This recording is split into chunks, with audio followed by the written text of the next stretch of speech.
말씀 봉독해 올리겠습니다. 하나님 말씀은 하박국서 1장 12절부터 17절까지 있는 말씀입니다. 우리 같이 읽겠습니다. 시작. 선지자가 이르되 여호와 나의 하나님 나의 거룩한 이시여 주께서는 만세전부터 계시지 아니하니까 우리가 사망에 이르지 아니하이다. 여호와여 주께서 심판하기 위하여 그들을 두셨나이다. 반석이시여 주께서 경계하기 위하여 그들을 세우셨나이다.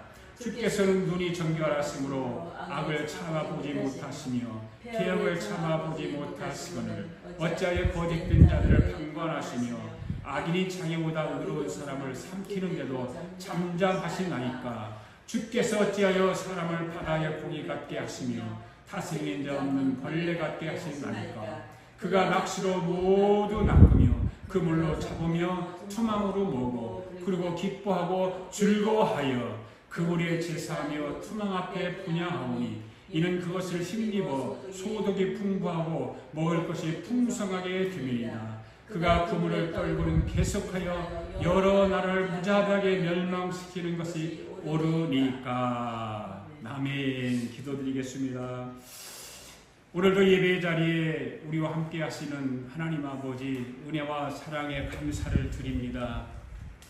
사랑하는 성도들과 한 마음으로 드리는 오늘의 예배가 하나님의 이름을 높여 참으로 찬양하는 예배가 되기를 원합니다. 지난 한 주간 동안 우리의 삶을 살펴보면 헛된 것들을 꿈꾸며 살아왔던 것을 오늘 주님의 말씀을 통해서 우리의 마음을 새롭게 하는 복된 시간이 되도록 성령님께서 인도하시고 도와주시옵소서. 이 시간 정결한 마음 가운데 성령님께서 주시는 충만한 은혜가 넘치는 예배가 되기를 소망하오니 성령님의 기름 부음으로 가득하게 역사해 주시옵소서. 주님, 예배 가운데 주님의 영이 임하게 하시고 온 힘과 온 마음을 다해 예배하는 이 시간이 되도록 성령님께서 인도해 주옵소서. 오늘도 우리의 영적 상태를 살피면서 말씀 속으로 들어가겠사오니 주여 우리 심령 가운데 성령님 임하여 주시옵소서. 그리고 말씀하신 대로 이루어 주시옵소서. 오늘도 하나님 예배에 참여한 우리 아가페교회 성도들과 영상으로 예배하는 모든 성도들을 모든 불의에서 깨끗게 씻어 줄 믿습니다. 질병을 치료하시고 어둠 권세를 물리쳐 주시옵소서. 두려움이 떠나가게 하시고 소망의 빛으로 우리 모두를 인도하여 주시옵소서. 또한 하나님 무거운 짐을 진 자들이 있습니까? 무거운 짐을 다 풀어주셔서 주님이 우리와 함께 계심을 매 주일마다 매 시간마다 오늘도 말씀을 통해서 실감나게 하여 주시옵소서. 악한 영들 조금도 틈타지 않도록 성령님께서 함께하여 주시옵소서. 감사드리며 예수님의 이름으로 기도하옵나이다. 아멘. 우리 함께 다 같이 고백하며 다짐합니다. 나는 성경에 기록된 말씀이 하나님의 말씀인 것을 믿습니다. 나는 하나님의 말씀이 살아있는 말씀으로 믿습니다. 나는 하나님의 말씀이 조금도 오류가 없음을 믿습니다. 오늘도 하나님의 말씀을 배우면서 그 말씀을 깊이 묵상하고 마음에 받아들여 꼭 변화되기를 고백하며 이제 절대로 후회되지 않고 불멸하고 영원한 하나님의 말씀을 듣게 될 것인데 하나님의 말씀을 통해서 반드시 내 삶이 변화될 것을 예수님의 이름으로 고백하며 다짐합니다. 아멘.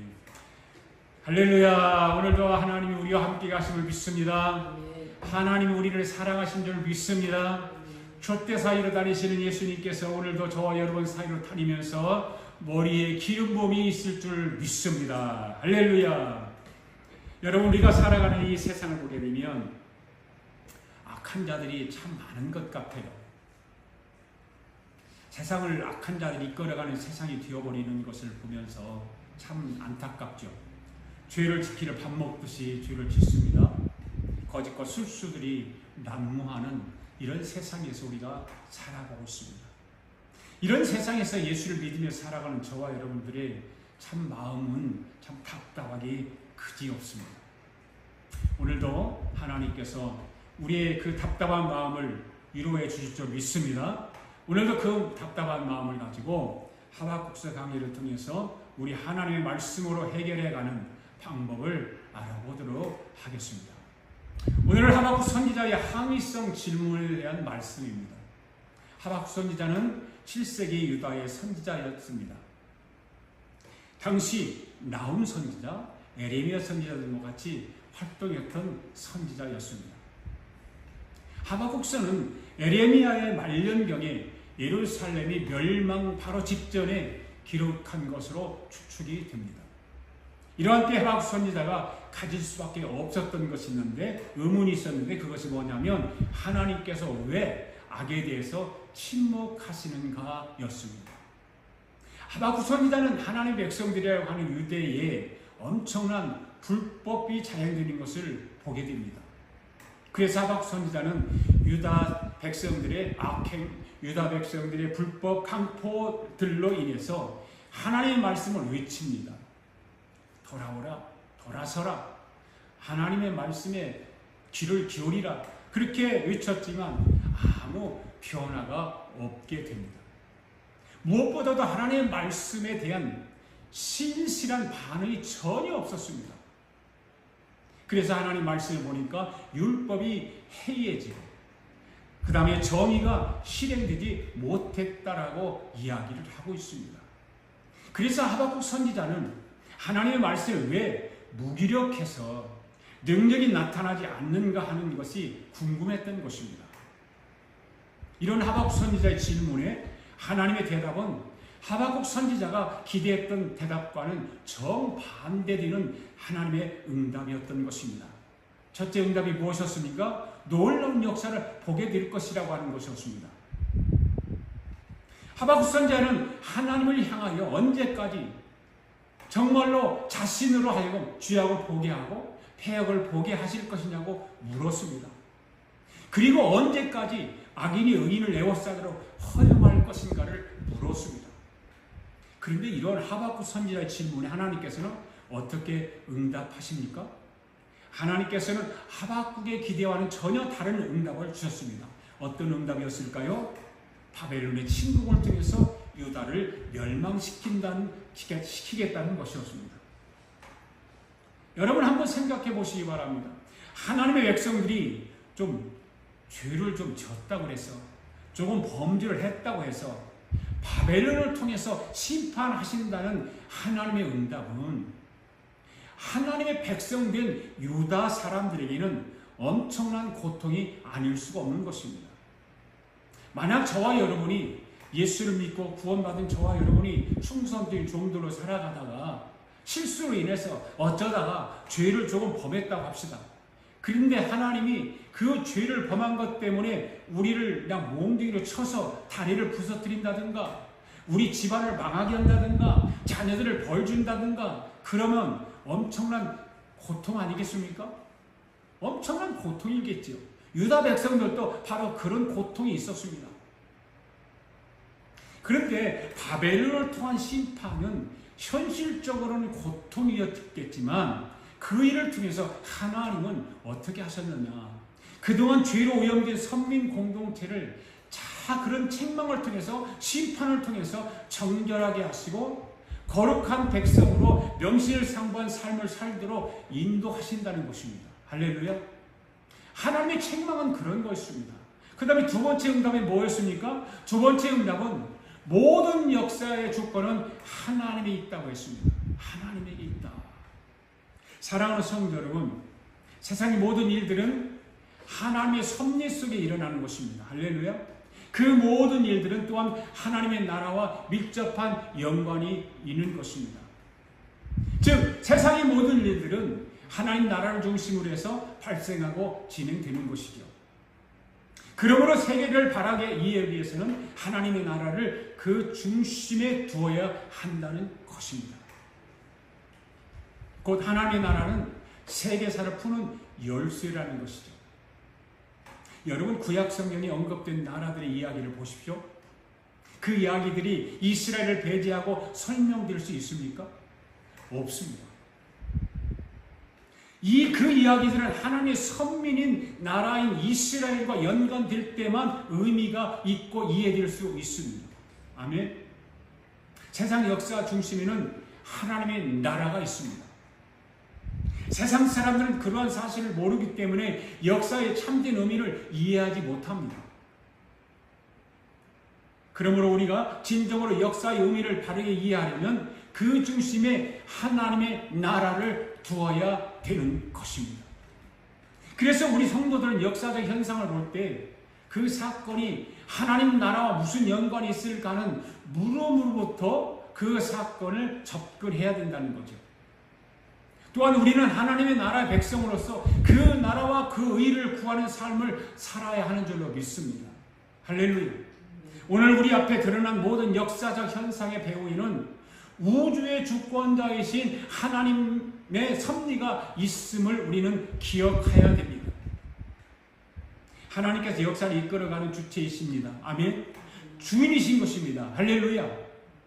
그 다음에 셋째 응답은 뭐였습니까? 자기 힘으로 자기 신을 삼는 자들이라고 그 하박국 선지자의 첫 번째 질문의 대답이었습니다. 하나님께서는 바벨론은 자기들의 힘을 자기들의 신으로 삼는 자들이라고 말씀하셨습니다. 바벨론은 여러 우상을 신으로 섬겼지만 그들에게 있어서 최고의 신은 그들의 막강한 힘이었다는 것이죠. 그래서 그들은 막강한 힘을 인해서 무수한 나라를 정복하였고 마침내 대제국을 만들었던 것입니다. 여러분, 사람들이 어떤 것을 신이라고 하면서 떠받드는 것은 왜 그럴까요? 왜 어떤 것을 신으로 떠받들 때 왜 그럴까요? 그것은 자기에게 자기들이 생각하는 신이 유익을 끼칠 것이라고 믿기 때문인 것입니다. 바벨론 사람들 역시 마찬가지였습니다. 자신들이 신으로 삼은 것이 무엇이었습니까? 군사적 힘이었습니다.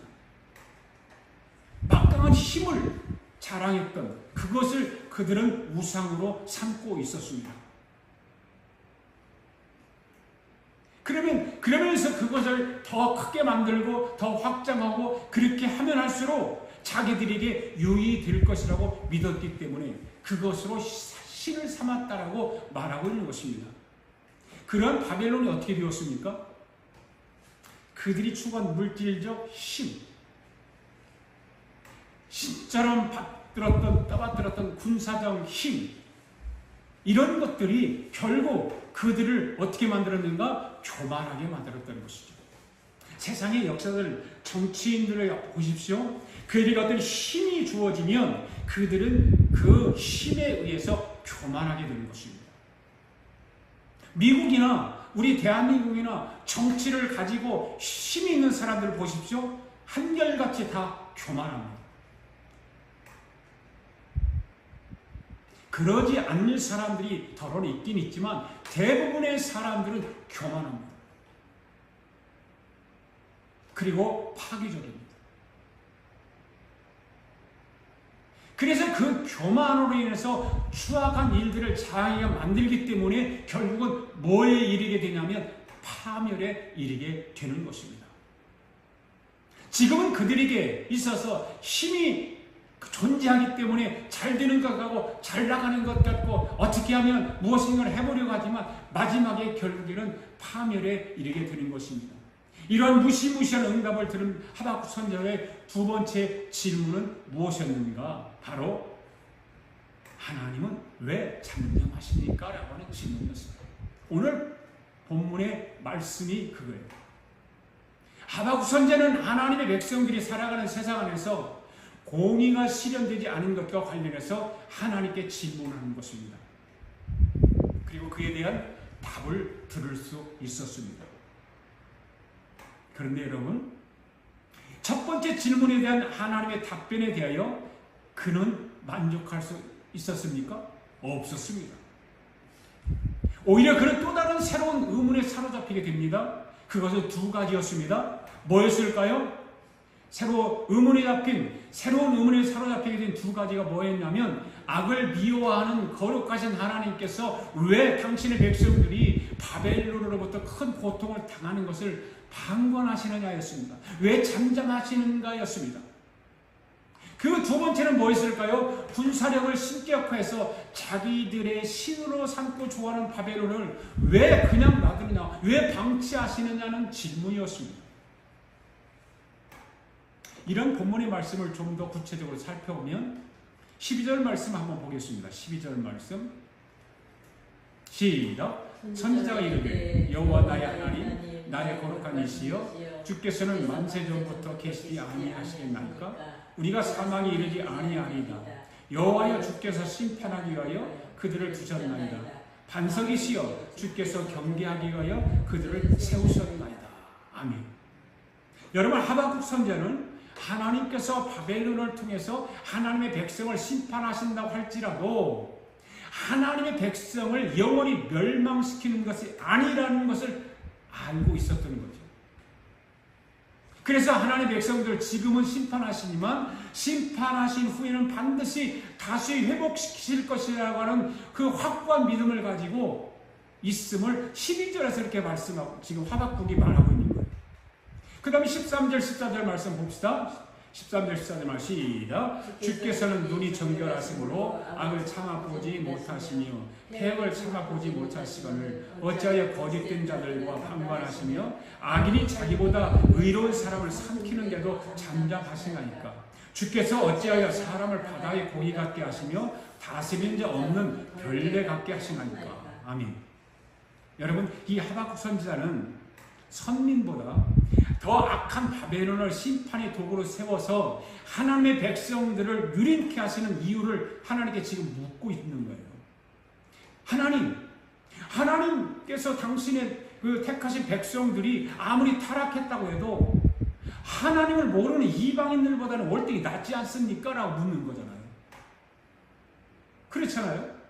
우리가 생각해 보세요. 예수를 안 믿는 사람과 우리 예수를 믿는 저와 여러분들이 조금 이런 어려움을 겪고 고난을 겪고 심판을 받을 때 우리가 생각하기는 그렇잖아요. 저들은 예수도 안 믿는 사람이 잘 되고 왜 우리는 예수 믿는 사람인데 왜 이 모양입니까? 라고 하는 헐떡 낫지 않습니까? 네. 이렇게 하박국 선지자가 바로 그런 이야기를 하는 것입니다. 그런데 공의로우신 하나님께서는 이들을 통해서 어떻게 하시느냐? 어떻게 하시는가 하면 선민을 심판하시겠다고 하시니까 그러니까 저로서는 의문을 가질 수밖에 없습니다라고 질문을 하는 거예요. 묻고 있는 거예요. 그리고 5절에서 17절 말씀 봅시다. 15절 17절 시작. 그가 낚시로 모두 낚으며 그물을 잡으며 투망으로 모으고 그리고 기뻐하고 즐거워하여 그물에 제사하여 투망 앞에 분양하오니 이는 그것을 힘입어 소득이 풍부하고 먹을 것이 풍성하게 되리이다. 그가 그물을 떨고는 계속하여 여러 나라를 무자비하게 멸망시키는 것이 옳으니까?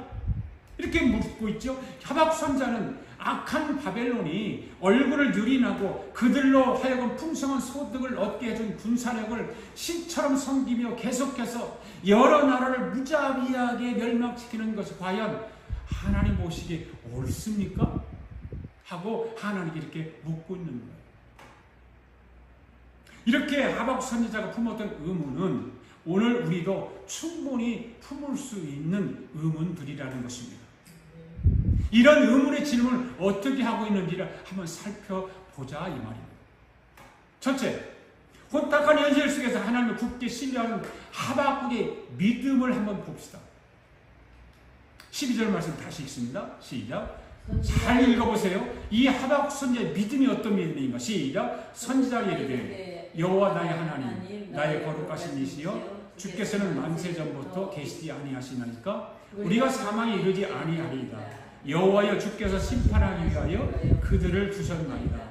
반석이시여 주께서 경계하기 위하여 그들을 세우셨나이다. 여기 선지자가 누구죠? 선지자가 이르되 그랬잖아요. 누구예요? 하박국 선지자예요. 하박국 선지자.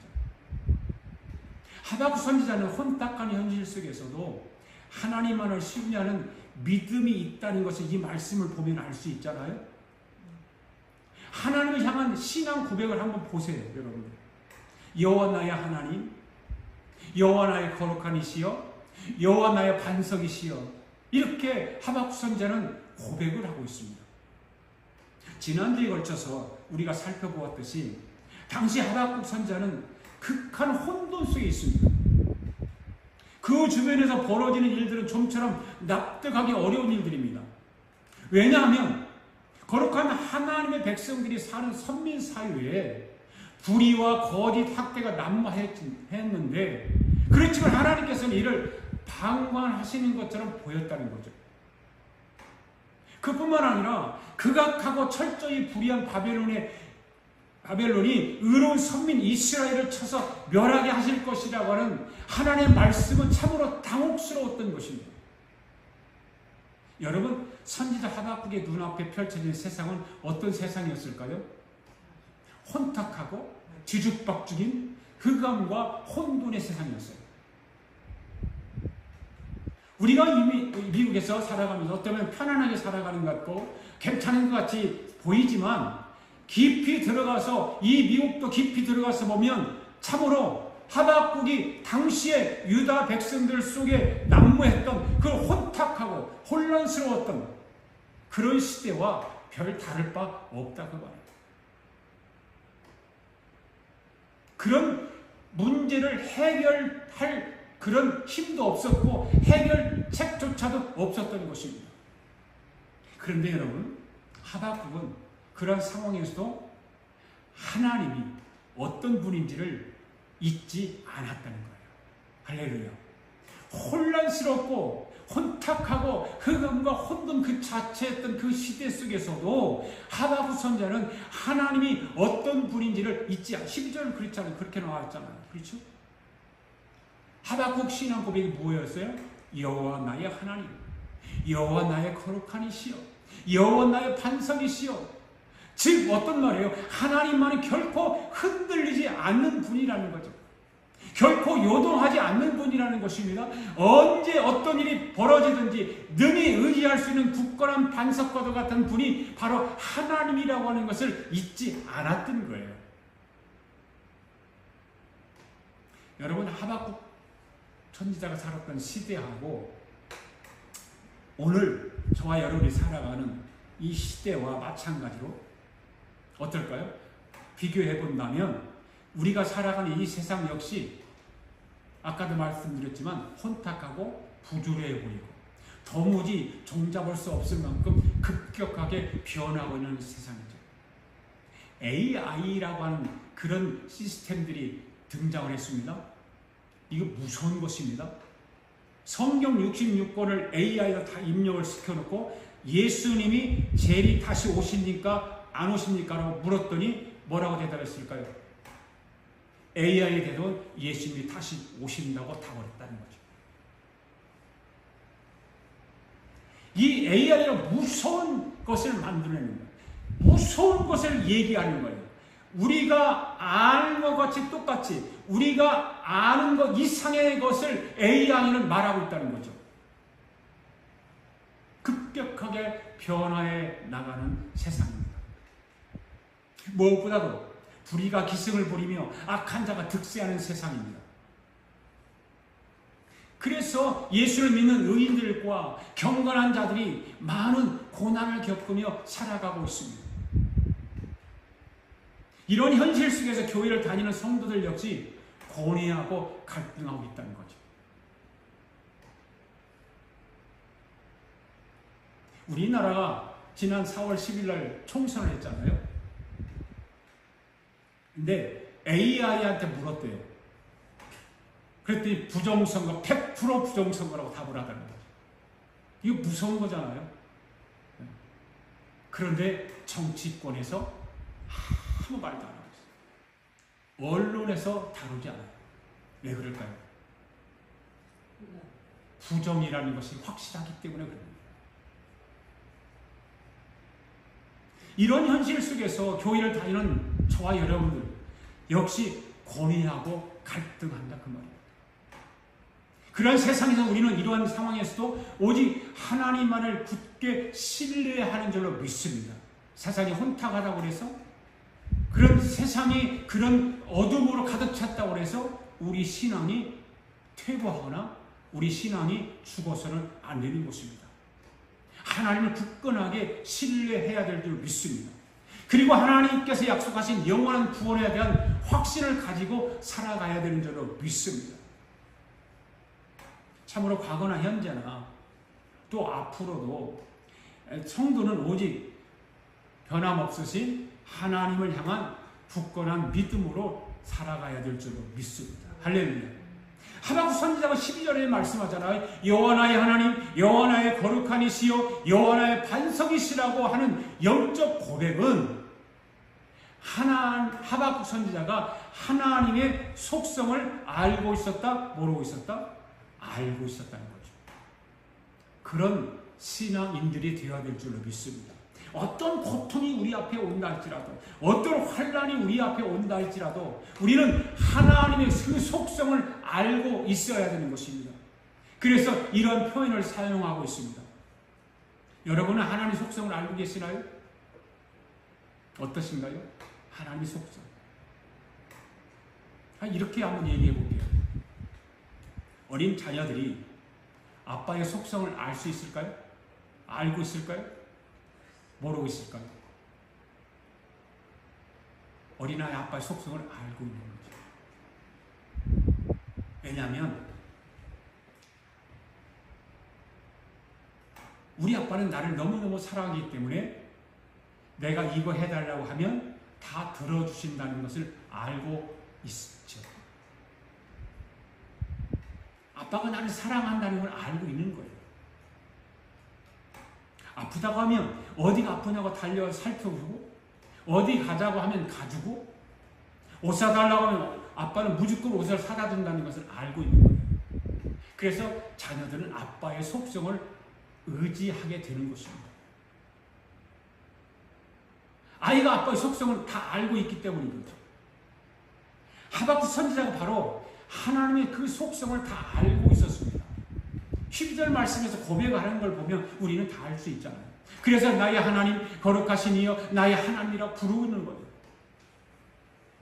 여러분, 하나님이 우리를 향한 거룩함은 무엇을 의미할까요? 하나님이 우리를 향한 거룩함. 우리는 거룩하신 하나님 그러잖아요. 그 거룩함이 무엇일까요? 바로 하나님께서 나만 바라보라 그 말이에요. 믿습니까? 하나님은 바라보라고 말씀하시는 거예요. 그래서 하나님은 우리를 향한 그 거룩함이 바로 그거예요. 이 말은요, 물리적 개념이 아니라 하나님과의 우리와의 관계적 개념으로 이해를 하셔야 되는 것입니다. 당시 하나님의 백성들이 살아가는 세상은 극한 혼돈 속에 있었습니다. 바벨론의 군마는 표범보다 빠르고 저녁 이리보다 사나웠고 그들의 마병은 먼 곳에서보다 빨리 달려오고 마병들이 마치 먹이를 움키려고 독수리같이 날아가는 것과 같았다. 그런 혼돈 상태에서 살았죠. 그 주변에서는 벌어진 일들은 좀처럼 납득하기 어려운 일들이었습니다. 왜 납득하기 어려웠을까요? 거룩한 하나님의 백성들이 사는 사회에, 세상에 불의와 거짓과 학대가 난무했다는 것. 이것을 하나님께서는 방관하시는 것처럼 보였죠. 하박국 선지자가 그 눈을 볼 때 이미 그 마음속에는 하나님 신뢰하는 믿음이 있었지만 그 질문을 하는 거예요. 하나님 앞에 계속 그 있었지만 질문을 던지는 거예요. 하나님 답이 어떻게 무엇일까? 진정한 하나님의 답은 무엇일까? 그러면서도 하박국 하나님께서는 방관하시는 것처럼 보였습니다. 뿐만 아니라 극악한 그 바벨론, 그죠? 불의한 그 바벨론이 의로운 하나님의 백성들을 쳐서 멸하게 하실 것이라고 하는 하나님의 말씀은, 하나님의 응답은 참으로 당혹스러웠기 때문에 어쩌면 납득하기 어려웠을 거예요. 그런데 여러분, 하박국 선지자는 그러한 상황에서도 하나님이 어떤 분인지를 잊지 않았다는 것입니다. 할렐루야. 얼마나 큰 믿음입니까? 하나님이 거룩하신 분인 것을 잊지 않았습니다.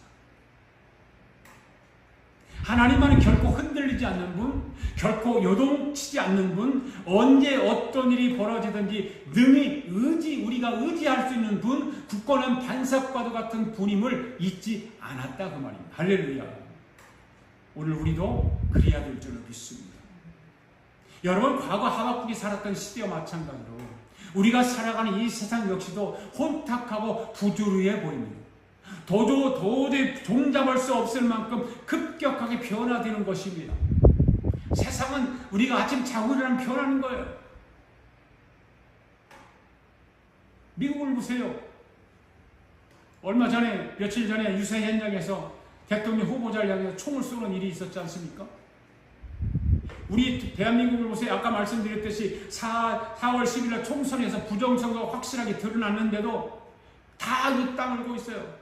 그 일에 관심 있는 사람을 떠들고 다니고, 지금은 그래도 대통령이 명령을 내렸는지는 모르지만 경찰에서 조사를 하고 그 경찰에 조사한 것을 안양 재판소로 보내고, 이런 일들이 지금 진행되고 있거든요. 이런 현실 속에서 하나님의 백성들 역시 많은 고뇌가 있을 것이고 갈등도 있을 것이고, 그렇지만 그에 대한 분명한 해답은 오직 하나님만을 굳게 믿는, 신뢰하는 것입니다. 할렐루야. 모든 것이 합력해서 선을 이루신다고 하는 그 하나님 말씀을 굳게 붙드는 것입니다. 그리고 하나님께 약속하신 영원한 구원에 대한 확실한 믿음을 가지고 살아가야 될 줄로 믿습니다. 하박국 선지자의 두 번째 질문입니다. 뭘까요? 왜 거짓된 자들을 방관하시며 잠잠하시느냐는 것입니다. 13절 말씀 읽습니다. 시작. 주께서는 눈이 정결하심으로 악을 참아보지 못하시며 해악을 참아보지 못하시거늘 어찌하여 거짓된 자들을 방관하시며 악인이 자기보다 의로운 사람을 삼키는데도 잠잠하시나이까. 하박국 선지자는 주께서 눈이 뭐라고 고백하고 있어요? 정결하시다 고백하고 있잖아요. 여러분, 눈이 정결하다라고 하는 무슨 뜻일까요? 정결하다라고 하는 말은 모든 것을 정확히 본다는 뜻입니다. 그렇죠? 그러니까 하박국 선지자가 하는 말은 하나님은 모든 것을 정확히 보시는 분이시지 않냐 그 말이에요. 그런데 어찌해서 눈을 정확히 가지신 분이 어찌해서 불의가 판치도록 가만히 내버려 두십니까? 라고 질문하고 있는 거예요. 그런데 하나님은 어떻게 계시죠? 침묵하세요. 이때 선지자 하박국의 답답함이 드러나 있죠. 하박국의 답답함이 무엇입니까? 어찌해서 거짓된 자들을 방관하시며 악인의 의로운 사람을 삼키는데도 하나님은 왜 잠잠하시느냐 말이에요. 이런 일들이 벌어진다면 마땅히 의로우신 하나님은 우리한 바벨론을 심판하셔서 그들을 멸하시고 하나님의 백성을 구원해 주셔야 옳지 않습니까? 하고 막 가슴을 치면서 지금 질문하고 있는 것입니다. 그런데 이러한 일이 당신의 100가지 백성이 일어나고 있는데도 하나님은 마치 아무 일도 없는 것처럼 왜 무덤덤하게 그 잠잠하시고 아무것도 보지 않는 것처럼 침묵하시고 계십니까? 실제적으로 하나님 침묵하세요. 그래서 하박국은 하나님을 향해서 어찌해서 이런 일이 벌어지고 있는데도 묵인하고 그것을 그냥 묵인하고 마치 그런 우리나라에 일어났던 그 4월 11일 총선이 부정선거가 다 지금 확실하게 드러났음에도 불구하고 대통령도 잠잠하게 있고 모든 국회의원들도 정치인들 잠잠하게 있고 모든 언론들은 모르는 척하고 있고 보도 한 번 나지 않고 어째서 이런 일이 있을 수 있습니까? 어떤 것이 여기서 이런 걸 묵인합니까? 왜 침묵합니까? 많은 사람들이요 그렇게 지금 항의하듯이 질문하고 있는 거예요. 그런데 여러분, 하나님께서 어찌해서 이러한 하나님의 백성들이 크나큰 수모와 고난을 당하고 있음에도 잠잠하셨을까요? 왜 그랬을까요? 우리도 하나님 앞에 이렇게 막 질문하고 부르짖고 함에도 불구하고 우리가 침묵할 때가 있지 않습니까? 하나님께서? 그렇지 않습니까? 왜 그럴까요? 왜 하나님께서 침묵하고 잠잠하셨을까요? 여러분, 하나님의 침묵에는 세 가지 의미가 있습니다. 네 가지 의미가 있습니다. 첫째는 뭐예요? 침묵을 통해서 진짜와 가짜를 가려내는 것입니다. 여러분, 세계 역사를 보아도 그렇고 우리나라를 보아도 그렇고 수많은 순교자들의 죽음이 있었잖아요. 수많은 순교자들이 죽었습니다. 그 자리에 주님이 계시지 않았을까요? 계셨겠죠. 그런데 주님은 그런데도 침묵하셨습니다. 그래서 뭐가 드러났을까요? 진짜가 드러나고 또 가짜가 드러나는 것입니다. 둘째는 뭡니까? 훈련 차원에서 침묵하신다는 거죠. 훈련 차원에서. 얼마나 네가 나를 신뢰하는가? 얼마나 네가 내 뜻을 따르는가? 훈련이죠. 훈련. 여러분들은 아이를 다 키워보셨잖아요. 그래서 이해를 잘 하실 것입니다. 어린아이가 성장하면서 수도 없이 넘어지고 쓰러지면서 자라잖아요.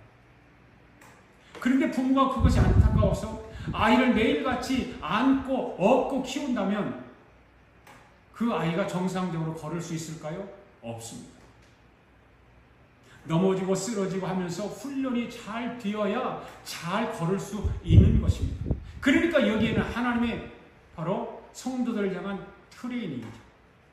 훈련이죠. 여러분, 하나님이 여러분의 필요를 모를까요? 여러분의 요구를 하나님께서 모를까요? 여러분의 절박함을 하나님이 모를까요? 아시죠? 그런데 이런 고민이 없이 여러분의 생각대로 마음먹은 다 된다면 하나님 앞에 목마름을 갖고 여러분 기도할까요? 그럼 저도 안 하겠죠. 여러분, 다윗의 시를 한번 보십시오. 그렇게 영롱한 밤하늘이 시를 지어서 토해난 곳이 어디일까요? 엔게디 동굴 속이었고 광야였습니다. 편안한 자리에서 그 다윗의 시가 만들어진 것이 아니라 고통 가운데서 힘든 역경 속에서 만들어졌다는 것이죠. 그 다음에 세 번째는 뭘까요? 하나님의 때가 있기 때문에 하나님이 침묵하신다는 것입니다. 하나님의 시간은 늦지도 않고 빠르지도 않습니다. 정확한 시간에 응답하십니다. 할렐루야. 그리고 네 번째는 뭐예요? 하나님 백성들이 죄 때문에 침묵하신다는 것입니다. 여러분, 하나님의 백성들의 죄를 정화시키기 위해서, 유다 백성들의 죄를 정화시키기 위해서 뭘 보냈어요? 바벨론의 군대를 보냈습니다. 그들을 철저히 회개하고 새롭게 되어서 하나님의 백성으로서 합당한 삶을 살기까지 하나님이 침묵하셨던 거죠. 이스라엘 역사를 보면 그것이 확실하게 드러나지 않았습니까? 여러분, 무엇이 하나님과 여러분 사이를 갈라놓는다고 생각하십니까? 무엇이 하나님과 저와 여러분 사이를 갈라놓을까요? 이사야서 59장의 말씀을 한번 읽어보겠습니다. 시작. 여호와의 손이 짧아 구원하심도 아니요 귀가 둔하여 듣지 못하심도 아니라 오직 너희의 죄악이 너희와 너희 하나님 사이를 갈라놓고 너희 죄가 그 얼굴을 가리어서 너희에게서 듣지 않으시게 함이니라. 무엇이 하나님과 여러분 사이를 갈라놓았다고요? 죄가 하나님과 저와 여러분 사이를 갈라놓는다는 것입니다. 하나님의 백성들이 매우 어려운 상황 속에 처해서 구원을 위하여 간구하였지만 응답을 받지 못하는 이유는 무엇이었냐면 죄악이 그들 안에 있었기 때문이라는 것입니다. 할렐루야. 그렇습니다, 여러분. 회개하지 않는 죄는 하나님으로부터 침묵하게 하는 결과를 가져오게 만드는 것입니다. 여러분, 하나님은 성도 여러분들의 완전한 피난처이신 줄 믿습니다. 여러분의 보호자이심을 믿습니다. 아멘. 모든 필요한 것들, 모든 아름다운 것들, 복된 것들을 공급하시는 분이 하나님이십니다. 할렐루야. 하나님은 만복의 근원이라고 그러지 않았습니까? 만복의 근원 하나님, 찬송도 있듯이. 그런 하나님이 침묵하신다고 생각해 보십시오. 그러면 그 사람의 삶은 어떤 삶이 될까요? 기도를 열심히 하는데도 하나님이 침묵하고 계신다. 그러면 어떨까요? 삶이 힘이 없겠죠. 모습은 수척해질 거고 곤고하고 파멸에 결국은 이르게 되고 마는 것이죠. 이를 잘 보여주는 신뢰가 바로 이스라엘 초대 왕 사울입니다. 사울. 그는 왕의 자리에 있을 때 초기에는 겸손히 행했습니다. 하나님 주신 승리, 영광 이런 것들을 만끽할 수 있었습니다. 그런데 점점 그런 승리가 주어지다 보니까 어떤 힘이 주어지다 보니까 권력이 주어지다 보니까 하나님을 향해서 어떤 것이 조금씩 뭐가 생기냐? 불순종의 삶을 살기 시작합니다. 그러면서 그 불순종의 삶이 점점 커지다 보니까 점점 극악한 죄를 짓게 되죠. 결국 어떻게 됩니까? 하나님으로부터 버림받습니다. 그래서 선민의 왕이라고 하는 자가 전쟁을 앞둔 상황에서 전쟁이 어떻게 될지 몰라서 불안하잖아요. 그러면 어떻게 해야 될까요? 하나님 앞에 엎드려서 기도해야 됩니다. 자기의 죄를 고백하고 회개하고 기도해야 되는데 신접한 무당에 가서 물어보는 가증한 일을 저지르고 맙니다. 어떻게 되었습니까? 최후에 가서는 전쟁에서 비참하게 칼에 엎드려져서 스스로 생명을 끊어야만 했습니다. 오늘 저와 여러분들은 이러한 사실을 깨닫고 항상 죄를 멀리하며 그 어떤 죄라도 단호히 신속하게 근절하고 아예 죄는 그 모양까지라도 버려야 할 줄 믿습니다. 우리 하나님 축복의 하나님이십니다. 우리 하나님은 구원의 하나님이십니다. 아멘. 우리 하나님은 은혜의 하나님이시기 때문에 죄를 회개하고 철저히 죄와 구별된 삶을 사는 자들을 우리 하나님은 긍휼히 여기실 줄 믿습니다.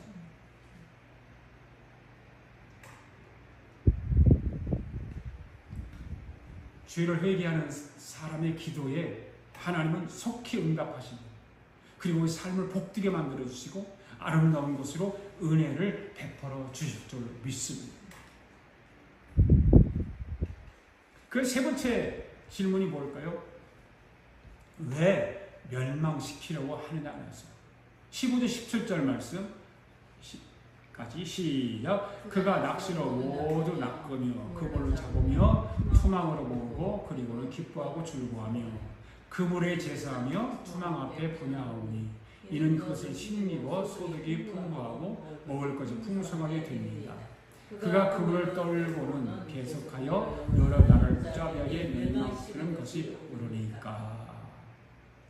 이 말씀을 잘 보면 잘 이해가 되지 않는 분들이 좀 많이 있죠. 뭐 낚시가 나오고 투망이 나오고 또 뭐 투망 앞에 분양하는 것이 나오고 풍성하게 되고 그물 떨고 나무를 뭐 무자비하게 멸망시키는 여러 그런 말들이 나오잖아요.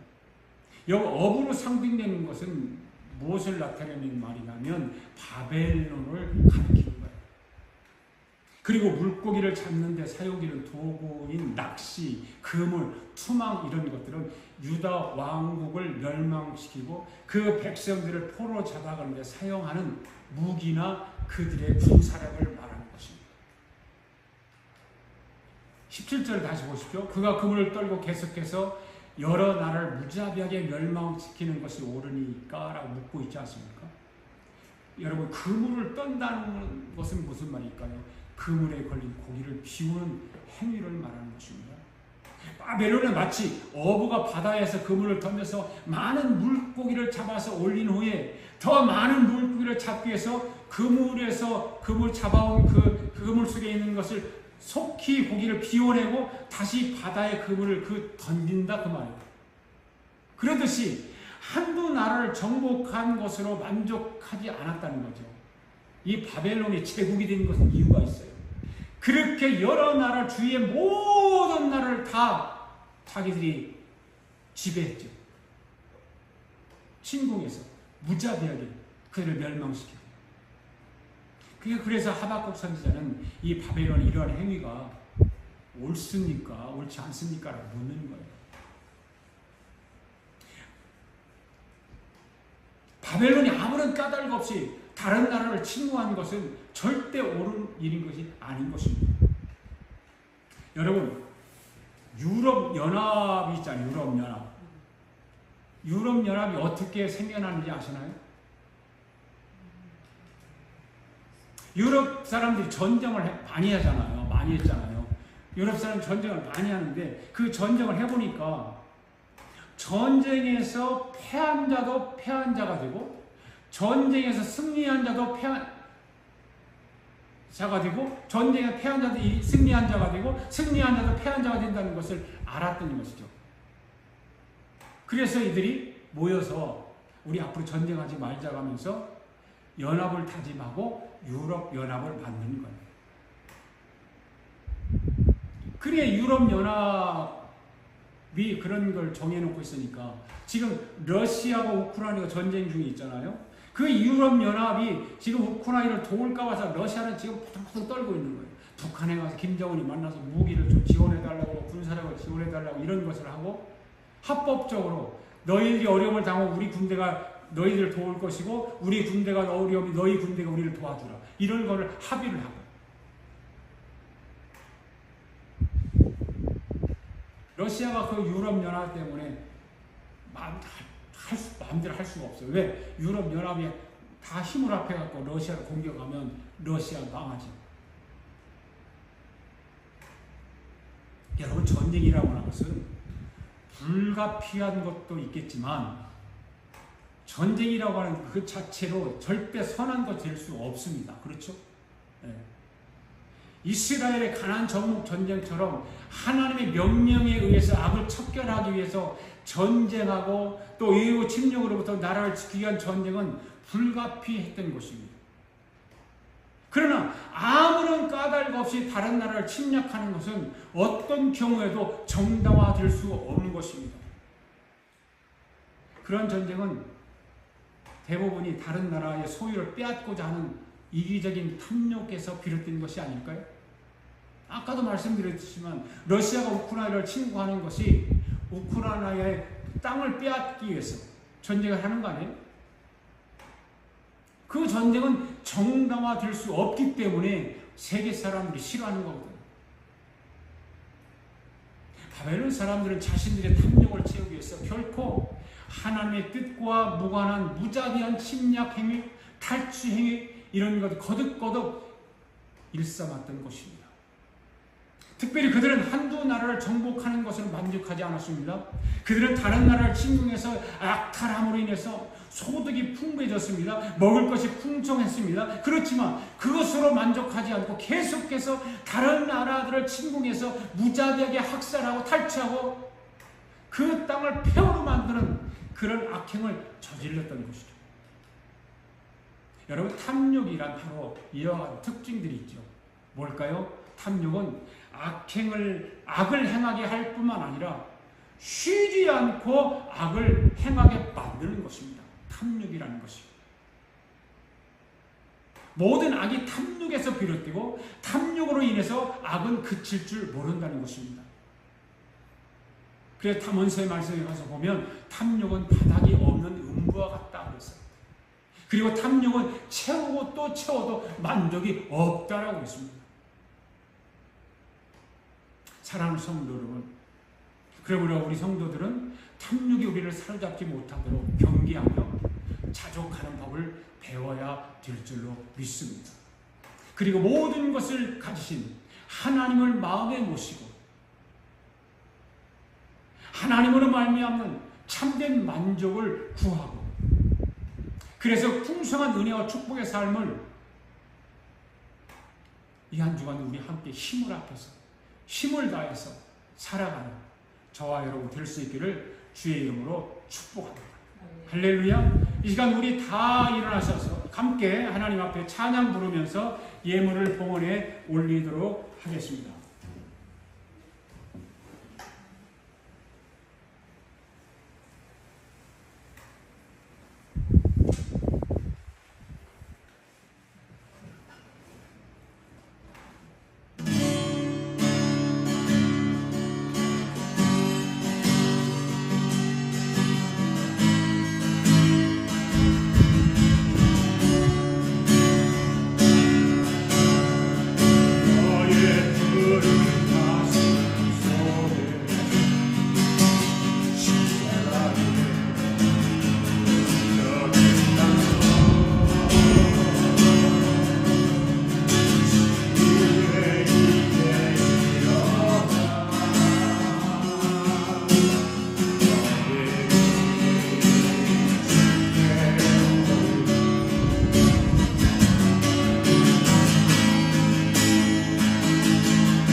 해줘